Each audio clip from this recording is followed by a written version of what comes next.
Hello and welcome to the Paul Green Comedy PaulCast. This is for July 31st, 2024, episode 245. Oh my gosh. 245 episodes, everybody.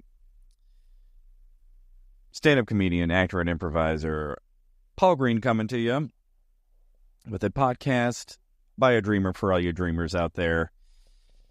And man, I can't believe I've done 245 episodes. If you're just joining me,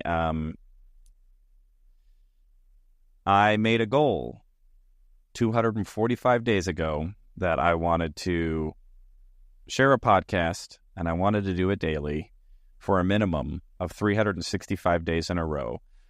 Really just to prove to myself that I could do it. And that was important to me, because I have a tendency to start things and not finish them, and call it my ADD nature, call it lack of focus, call it whatever you want. But I had it in my mind for a while to start doing a podcast, but before I started it, I wanted to challenge myself to do it daily, every day for a year, figure out a format, figure out all of the technology side of things, figure out a system that would allow me to do that and to be consistent with it. And here we are, 245 days in. So what do we got? About 120 days left. And at that point, I will then regroup and just decide, okay, is this doing this daily? Is this what I want to keep doing? Do I want to reduce it to monthly or weekly or a couple times a week? Do I want to do it at all? We'll see. But for now, you are getting the daily podcast from comedian Paul Green. And I am really just documenting my journey, sharing what I'm learning, sharing what I am experiencing as I seek to pursue a dream that has been something that's been in my heart, been something that I've always wanted ever since I was young, and started to become the class clown really as just a way to survive my adolescence. And I started acting out in class. I started impersonating all of the actors and characters that I was seeing on television, all the Saturday Night Live sketches, all of the comedic actors, the Jim Carreys, the Mike Myers, the Dana Carveys, the Phil Hartmans, the Adam Sandlers, the David Spades, the Chris Farleys. I remember I was having a sleepover at my childhood friend, my good buddy Scott, and the motivational speaker had just come out on SNL, Chris Farley's famous motivational speaker sketch. And I have this memory of me being in my buddy Scott's living room and reenacting the Man Down by the River sketch. I remember doing Hans and Franz. I remember doing Wayne's World. I remember doing, Austin Powers. All of that stuff. And being a comedic performer has been in my blood ever since I was a kid, and it was something that I just never really, as much as I loved doing that, and as much as that was clearly in my blood and clearly in my DNA, being a performer by any sort of profession, or actually like going for those dreams as an adult, never occurred to me. It was always this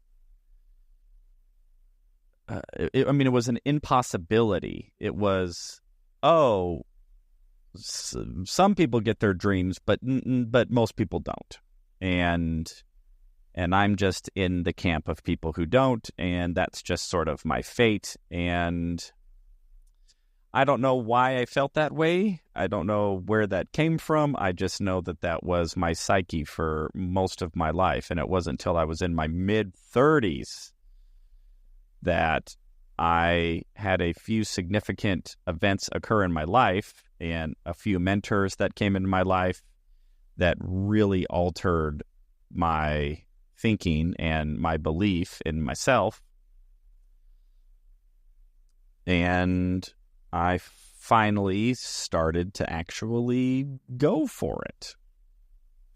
Moved to LA, started pursuing acting, started pursuing stand-up comedy, and honing that craft and trying to just figure out how to make this work in a unbelievably competitive, sometimes how do I describe it? There just doesn't really seem to be any clear path. It seems arbitrary. Seems like there's a tremendous amount of luck involved, which you just can't really plan for. And at the same time, still finding tremendous amount of joy and excitement and fulfillment, as well as tremendous discouragement and downtimes and heartbreaking frustration and criticisms and betrayals, and there's definitely a corollary downside to pursuing a dream, pursuing something that is maybe not a standard pathway in life. And here I am, still just trying to figure it out, having little wins here, little losses there, big wins here, big losses there, and just trying to figure all that out. Constantly trying to hone my craft, improve myself as a performer, improve myself as a dreamer, improve myself as a person, and seeing just really living every day, taking it a day at a time, because there just doesn't ever really seem to be any other way to do it. And I have big long-term goals, sure, and I have the dreams that I've declared to the universe and that I've journaled about and that I've written down or that I've put on my whiteboard or my vision board. Like, I've done all that stuff, sure. And at the same time, I wake up every day and try to just every day, just move the needle, just try to get some writing in, try to sell tickets to a show, try to get my social media happening, working with my social media manager who's trying to help me out as well, as much as I can be helped. Trying to network and trying to, always show up and be as funny as I can and have good material and put myself out there and, just do all of the things all of the time, and never really knowing what is or how it's going to turn out or how it's going to pan out, or if the material I put out is going to be funny, or if the video I submit to a booker is going to get accepted, or if I'm going to get cast in the show that I auditioned for, or cast in the commercial that I auditioned for, or if, the video I post online is going to get any likes or views, or if it's going to go viral, or if it's just going to be another video that just gets put online and nothing happens, So it's just really fascinating. It's just been a very fascinating journey, and I just feel like I'm so in the middle of it. And doing this daily podcast has really been an interesting challenge to make the day-to-day interesting, because the day-to-day is almost never interesting. I always compare it to a Rocky montage, right? The Rocky boxing movie. The most significant part of Rocky's journey that actually allowed him to be successful is the most boring part of the movie, which is why they sum it up in a 3-minute montage. And that is him training daily. It's him waking up at 5 a.m, drinking the glass of raw eggs, and then going and jogging for however long he jogged, 10 miles or whatever it was, jogging for a couple of hours, and then going to the gym and sparring and doing jump rope and doing sit-ups and doing push-ups and hitting the speed bag and the body bag, and then going to that meat freezer and pummeling the dead cow carcasses until his fists were bloody. They sum all that up in 3 minutes, but that's actually what he did every single day. I mean, the character, obviously. I mean, that's what any athlete does every single day, is some sort of rigorous training regimen that is actually incredibly grueling, incredibly boring, so not fun, but that actually is what leads to success. And every movie really just skips over that part. It's the we're going to build up the story and and build the narrative that we have kind of this older Italian boxer who's kind of been out of the game for a while, who's going to take on the champ Apollo, and we're going to throw a love story in there, so we're going to highlight the love story. And then when it comes down to what it actually takes to compete, we're going to sum all that up in a 3-minute montage, and then we're going to go to the big fight, and then we're going to end with the big fight, because that's exciting. And I just feel like so much of what I'm doing right now is, I'm actually in the montage part of this, which is me writing every day and knowing that most of what I write is garbage. It's never going to see the light of day.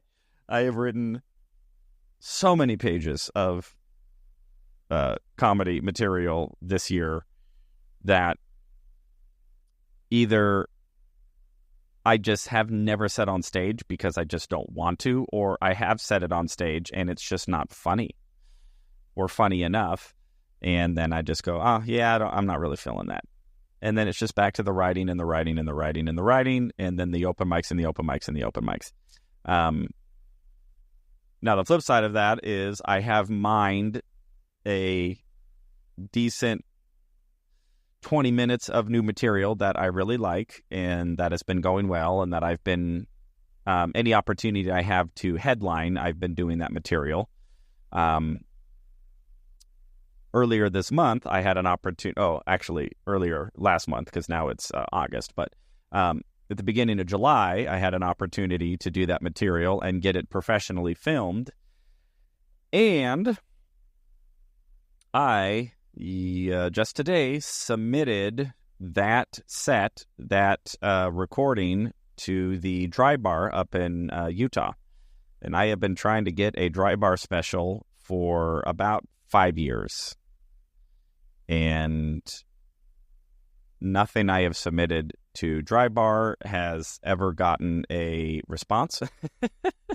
And yet, cannot tell you how many times I've had somebody tell me, dude, Paul, you should do Dry Bar. How come you don't do Dry Bar? I'm like, I'm trying to do Dry Bar.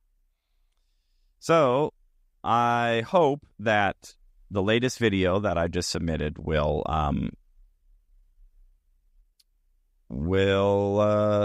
again just like I said, I don't know. I don't know if the booker's going to like this video. I don't know if he's going to go, oh yeah, we can put this act on Dry Bar. I don't know. But I did submit. And other than that, it is a lot of Rocky montaging right now, my friends. I mean, cool things are happening, and there's a bunch of stuff in the works with my comedy partner at the Midlife Crisis Comedy Show. And we have 3 shows coming up next week, and we are now in the process of scheduling and booking a tour to start taking this show on the road, baby.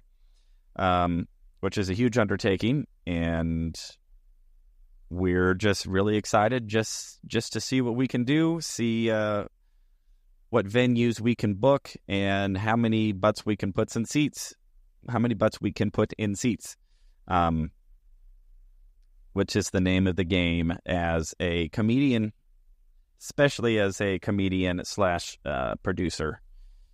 Because it all comes down to how many tickets can you sell? How much merchandise can you sell? How much sponsorship money can you get in? You know, it's all wrapped up into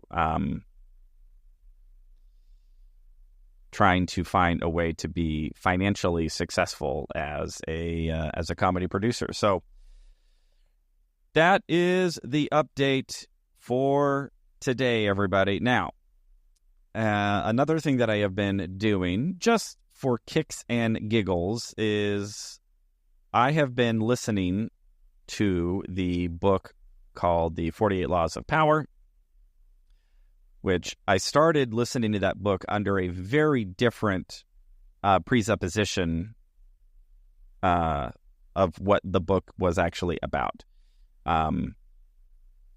Well, obviously, I knew it was about the 48 Laws of Power, but I didn't really understand the intent of the book. And after diving into it, I have found the book to be rather deplorable.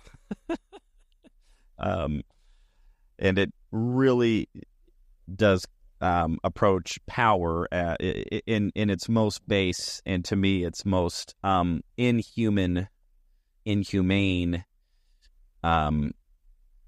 form, which I'm not a big fan of that approach from a moralistic standpoint. However, at the same time, I can't really disagree that if somebody were interested in obtaining power in absolute terms without any regard for human beings, or who gets destroyed, or who gets or who becomes victimized by one's pursuit to power, then by all means, I think these laws would be very effective. In terms of what I'm trying to accomplish in my life, I don't really resonate with this approach to gaining power.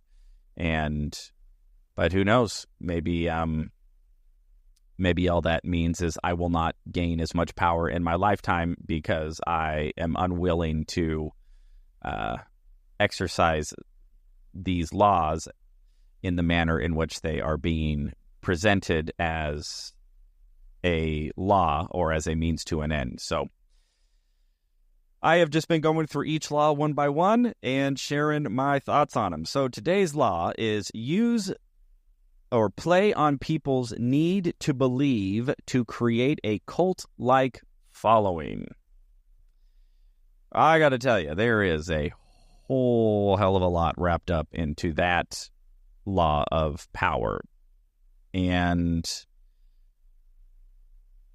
first of all, I very much agree that we as human beings do have a innate need to believe in something, anything that gives our life meaning, whether or not that belief has any semblance whatsoever in reality.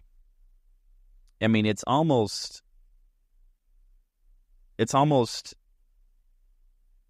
mutually exclusive, right? If it if it requires belief, it's probably because it isn't true, because things that are true don't require belief, or things that are objectively true don't require a belief. Like I don't have to believe in gravity, right? It just is. So for belief to even exist, there has to be an element of at least an unknown. And there is just this infinite, vast, unending, how do I word this? There is so much that is unknown. There's an infinite amount of unknown, because I don't even know how much there is to be unknown because I don't know it. It's almost like a paradox, right? It's like I'm getting into philosophical wordplay here, like, well, can God create a burrito so big that he can't lift it, right? It's sort of these like philosophical paradoxes when you start looking at, all things that are, or all things that might be, or all things that aren't, and all things that may not ever be, right? And it gets a little mind-boggling, right? So this idea that human beings have a need to believe in something, I fully agree. That is definitely a true statement. And, and human beings will look to anything, whether that's religion, whether that's mythology, whether that is, philosophy, whether that is, take your pick. Whether it's culture, whether it's other groups or philosophies or other human beings, we're more than willing just to believe in anybody who has the audacity to stand up and say, hey, I know something you don't, and you should listen to me. How many self-help gurus are there, and how many TED Talks have there been given, and how many religious leaders and cult leaders, and how many politicians and political leaders, and it's just unending in terms of how many different people there are who are willing to stand up and say, hey, I've had this experience, or I know something, or I have been chosen, or I've been to this, or I've been to that, and you should all believe in me. And then there is no shortage of philosophies or religions or whatever to choose to believe in. And it's not only a mere belief, it's like a willingness to completely dedicate and sacrifice one's entire life in service of whatever that belief is. And how did I start out this whole podcast, which was talking about me having a big dream, which is unsure.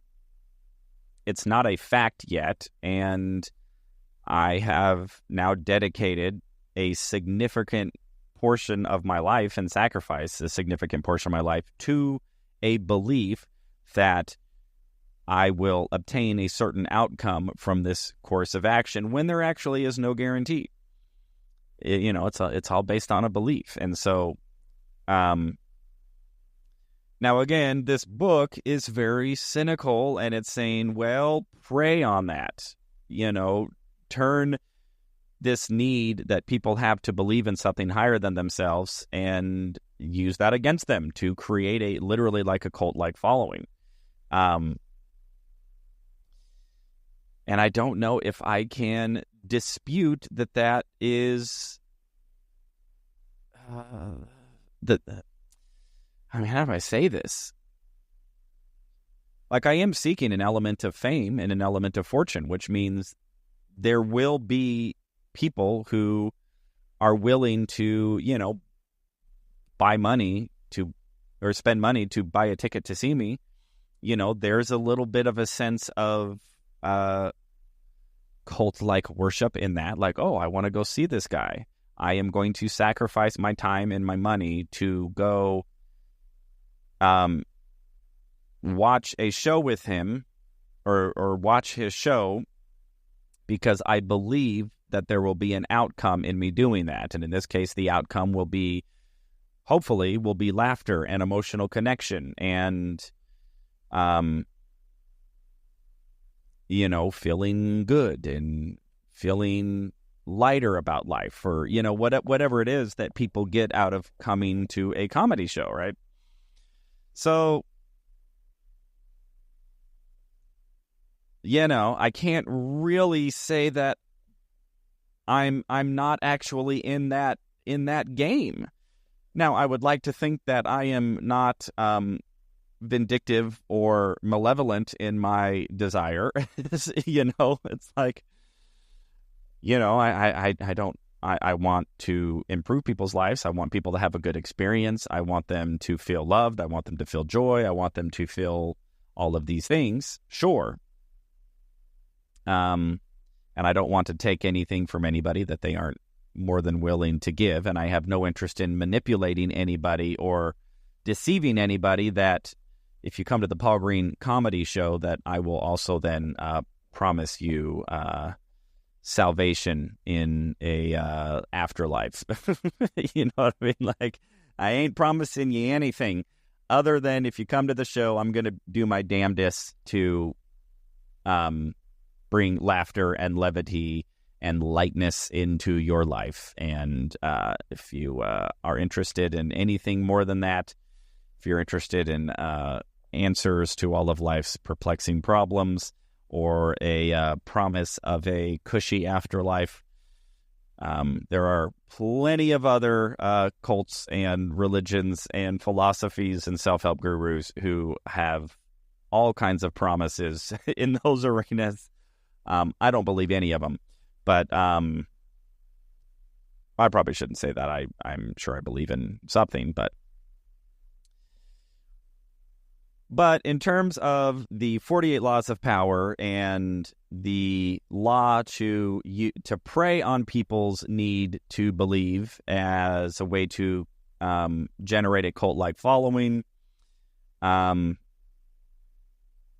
a big fan of that. I am not a big fan of manipulative, deceiving cult leaders. Not something that I have an interest in engaging in. And I think it is unfortunate that there are individuals who are so narcissistic or so manipulative that they have no problem creating those cult-like followings and robbing people of their agency and of their lives and of their livelihood and of their finances and of their own dreams and ambitions, because they put their own dreams and ambitions on hold to serve the whatever the organization is. And my gosh, how many Netflix documentaries do we need? So anyway,